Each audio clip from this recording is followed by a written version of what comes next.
Même si elle ne parle que très peu, concentrée sur son métier de journaliste, Anne-Sophie Lapix n'oublie jamais d'être présente pour soutenir son mari, le puissant chef d'entreprise Arthur Sadoun, dans les bons, comme dans les mauvais moments.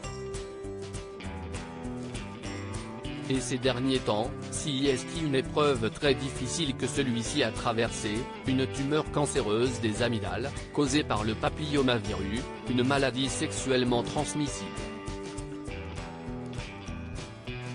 Aujourd'hui soigné, le gérant du groupe Publicis a décidé de se battre pour normaliser le cancer dans le monde du travail, mais aussi pour pousser les jeunes à se faire vacciner contre cet MST évitable.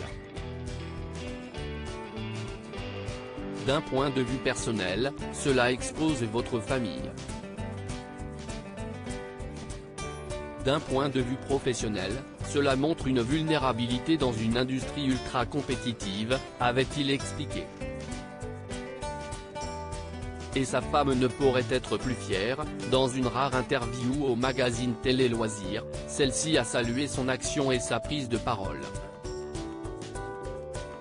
Je n'ai pas l'habitude de parler de ma vie privée, mais si est un combat que je trouve admirable, a-t-elle expliqué. Il y a une sorte de mise à nu quand vous parlez d'une chose aussi intime que la maladie. Si est courageux et cela fait bouger les choses.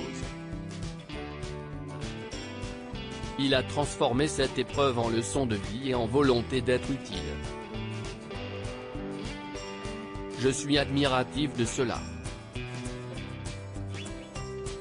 Une famille soudée derrière lui, une femme fière, donc, de l'homme qui partage sa vie depuis 2008 et qu'elle a fini par épouser en 2010. Et qui, depuis cette annonce, a fait vacciner ses deux fils, Esteban et Aurélien, 20 et 17 ans, nés d'une première union, ainsi que sa belle-fille, la fille du publicitaire, âgée de 19 ans.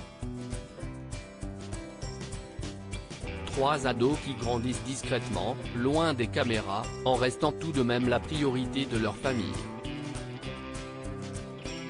Je les vois 1 heure le matin et 1 heure le soir. J'ai refusé des propositions, comme une interview matinale, pour maintenir ce lien avec eux. Mes enfants passent avant tout, avait confié la présentatrice du JT en 2015, déjà à Télé Loisirs. Maintenant qu'ils ont grandi, cependant, on imagine qu'elle se permet plus d'absence, surtout que le 20h, dont elle a les commandes depuis 2017, est une grosse machine.